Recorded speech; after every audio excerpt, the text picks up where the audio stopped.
Boa tarde, galera. Estou aqui. Deixa eu ver se tá ligando esse negócio. Tá. Seguinte, hoje eu estou aqui para falar com vocês sobre um assunto que é importante no momento, porque eu vou pregar hoje. Eu vou dar uma palavra hoje no culto de jovens de uma igreja que a gente tá indo fazer o prático. E eu tô meio nervosa, então eu vou ensaiar aqui com vocês e depois eu vou postar, porque aí vocês podem ter acesso a um conteúdo de muita qualidade, que é a minha vida. Então, vamos lá.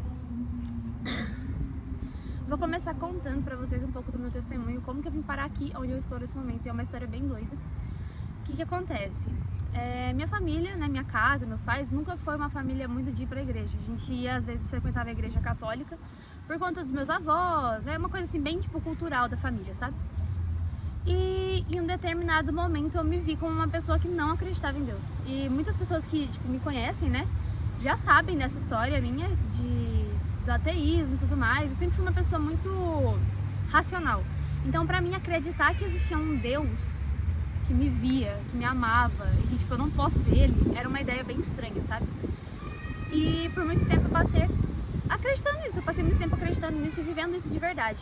Então, quando meus pais se converteram, pra mim foi um choque, né? Foi uma surpresa, porque isso nunca foi uma pauta muito importante na minha casa.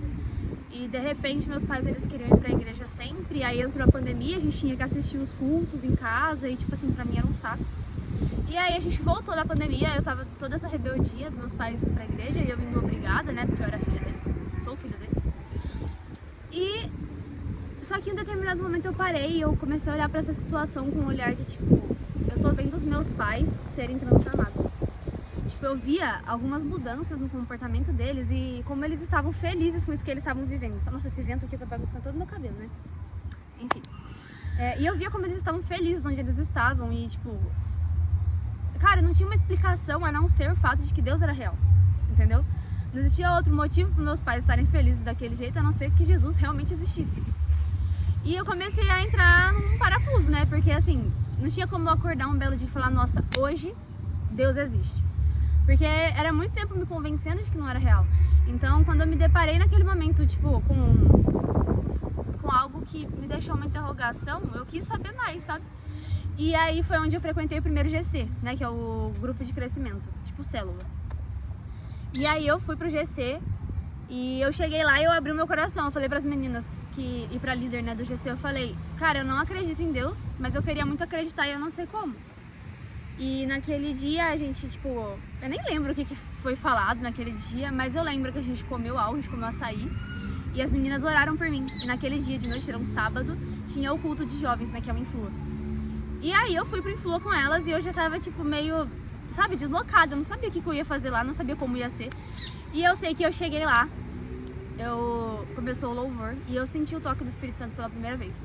E foi ali onde eu pensei, cara, tem alguma coisa aqui que é real, sabe? E eu chorei muito naquele dia, eu lembro disso. E eu sei que eu cheguei em casa e eu sentei na minha cama e eu orei. E eu senti Jesus sentado do meu lado na minha cama. E a partir daquele dia eu soube que Deus era real. Então esse é o começo da minha história. Então eu vivi, tipo, algo com muita intensidade no começo, sabe? Eu fui muito entregue a Jesus e eu queria viver tudo. Eu ia em todos os cultos e todos os GCs e eu buscava, eu lia a Bíblia. Eu lembro que eu li Apocalipse inteiro em uma noite e eu fiquei sem entender nada, mas que era, tipo, sabe? Era uma fome absurda por Jesus e por conhecer Ele. E em um determinado momento eu me afastei da presença.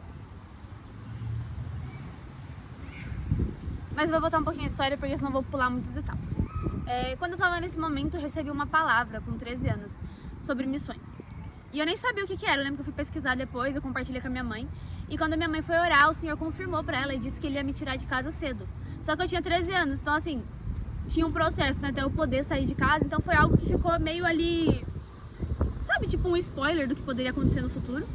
Mas a gente levou muito para um lado evangelista. Então, assim, eu sempre tive muito evangelismo forte em mim, muito presente. Todas as pessoas que me conhecem falam, Ana, você é uma pura evangelista. E aquilo foi crescendo, só que, como eu disse, chegou um momento em que eu me afastei do Senhor. Eu desviei e eu vivi no mundo mesmo, eu vivi muitas coisas erradas que não agradam ao Senhor. E teve um processo muito difícil para eu conseguir voltar pro Senhor, porque eu me sentia muito culpada pelo que eu já tinha feito, pelo que eu tinha vivido. Meu Deus. Me sentia muito culpada pelas coisas que eu tinha vivido, sabe? Como se eu não tivesse mais autoridade para poder falar daquilo que é a verdade, né? Gente, por favor, deixa eu gravar um vídeo aqui só um pouquinho. Depois você volta a tentar. Obrigada. E eu sentia que eu não tinha mais autoridade pra poder pregar o evangelho, sabe? Pra chegar pras pessoas e falar de alguma coisa que eu tinha desprezado, sabe? Era como se eu fosse uma hipócrita. E hoje eu vejo que era muito inimigo, realmente querendo me parar. Mas na época eu não entendia, eu não via dessa forma, mas enfim. E me perdi. E quando eu voltei pra Jesus, eu ficava ali no ia e voltava, ficava em cima do muro mesmo, sabe aquela representação que todo mundo sabe, né? Que o muro é do Satanás. Mas eu ficava em cima do muro, então uma semana eu tava muito queimando por Jesus e outra semana eu já tinha caído em algum pecado de novo. E eu ficava com esses pecados de estimação e nunca realmente,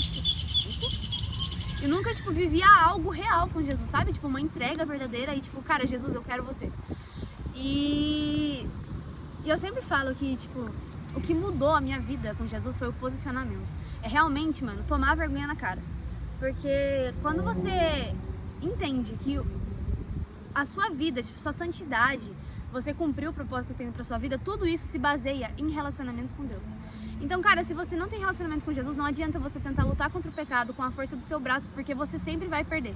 Se você não confessa o pecado, se você não ora pedindo pra Deus te ajudar, cara, você não vai conseguir vencer o pecado nunca. Porque é como eu sempre falo para as minhas amigas, né? Um pecado não... Tipo, você lutar uma guerra contra um pecado não confessado é uma guerra que já é perdida. E ficou meio confuso, né? Mas eu acho que deu pra entender. E, enfim, foi um processo bem longo até eu entender isso de verdade, que, tipo, o Senhor, Ele queria que eu voltasse e Ele tava me esperando, só que eu precisava tomar um posicionamento diante daquilo. E quando eu realmente me posicionei e comecei a responder pro Senhor, cara, as coisas aconteceram muito rápido na minha vida. Eu lembro até de um dia que eu tava no GC na minha casa e a minha líder, né, a Nicole, ela falou pra mim, assim, ela me entregou uma palavra, né, ela disse que as coisas iam acontecer rápido porque eu estava respondendo rápido. E eu vi as coisas realmente acontecerem muito rápido. Esse chamado missionário já tinha ficado perdido na minha vida. Eu nem lembrava disso mais, porque pra mim era algo que não ia mais acontecer, por conta de eu ter desprezado o Senhor. E aí, depois desse dia, desse GC, que ela entregou essa palavra pra mim, teve uma ministração do nosso pastor lá no Influa. E ele falou sobre evangelismo. E, cara, naquela noite, até as meninas vão lembrar, porque eu fiquei louca. Eu queria ir pra Praça Santa Terezinha, né? A histórica praça lá de Taubaté. E eu queria ir, eu queria falar pra todo mundo de Jesus, eu queria sair, tipo, curando as pessoas e, sabe, acendeu aquela chama de novo. E eu tive o entendimento de que aquela chama precisava ser alimentada, assim como os sacerdotes, eles iam toda manhã e alimentavam a chama, né, pra que ela não se apagasse, era assim que eu deveria fazer, manter a chama que o Senhor acendeu, manter ela acesa. E depois daquela palavra ficou queimando no meu coração e eu realmente tomei um posicionamento, então algo mudou, sabe? E aí eu lembro de um dia eu estava no TikTok, mexendo lá no TikTok. E aí apareceu um vídeo pra mim sobre uma escola missionária de férias. Eu falei, caraca, que legal. E é onde eu estou agora, né, inclusive. Eu falei, caraca, que legal. Eu mandei pra minha mãe. Minha mãe na mesma hora falou, pode comprar, filha. E era tipo assim, Curitiba. Ia ter que pagar a passagem de ônibus, ia ter que pagar a escola. E isso fazia, tipo, faltava 2 semanas pra começar o negócio. E aí a gente foi. Minha mãe é mais doida que eu, né? Meus pais são mais doidos que eu. E aí eu comprei a passagem, comprei tudo certinho e vim pra cá. E eu ia ficar uma semana. Eu cheguei aqui dia 5 de julho. Eu acho que foi dia 5 de julho. E eu vivi toda a escola de férias e no final da escola o Senhor falou pra mim que Ele queria que eu fosse uma missionária. E eu não voltei mais pra casa, gente. Estou aqui já faz um mês, vou ficar até o final do ano. E depois do final do ano, o Senhor vai me mandar pra algum outro lugar, que eu não sei se é aqui ainda, o que eu vou fazer. Mas Ele entregou uma palavra pros meus pais, dizendo que eu não volto mais pra casa. E eu tô vendo muitas promessas se cumprirem da minha vida, desde os meus 13 anos. Quando o Senhor disse pra minha mãe que Ele ia me tirar de casa cedo, eu vejo isso se cumprir hoje. E às vezes é meio desesperador, porque a gente brinca aqui na Jocum, né? Que Jesus, Ele sempre fala as coisas e faz acontecer nos acréscimos do segundo tempo do jogo. E, tipo, realmente é muito isso. Então a gente vive, sabe, esperando a próxima palavra do Senhor, esperando o próximo passo que Ele quer que a gente dê. E tem sido muito bom experimentar da obediência, sabe, o fruto da obediência. E é também entender que a obediência no tempo errado é desobediência. Então, cara, se o Senhor falou pra você, vai. porque é a vontade dele, é o que ele deseja pra sua vida. E às vezes se você demora muito tempo pra obedecer aquilo que ele tem pedido pra você fazer agora, você vai estar fora da vontade de Deus. E você vai perder muita coisa que ele quer que você experimente, sabe? Então é isso que eu tenho vivido ultimamente. Cara, o posicionamento ele é algo que mudou minha vida. Eu entendi que eu preciso me relacionar com o Senhor, que não dá pra ficar abrindo pequenas concessões, porque nós não somos tão fortes quanto nós imaginamos. E, cara, Jesus tem transformado muita coisa dentro de mim. Sabe? Você entender que o Senhor, ele abre portas que é aquele momento, sabe? Ele quer que ele abre uma ferida pra poder limpar ela e você tem aquela oportunidade. Então, cara, se o Senhor, ele tem trazido algo pra você, se ele quer que ele cure algum trauma na sua vida, se ele quer que você dê algum passo de fé, mano, ouve o que ele tem falado. E a gente sabe, não adianta falar que não, a gente sabe exatamente o que o Senhor quer que a gente faça e a gente fica lutando contra isso sem motivo.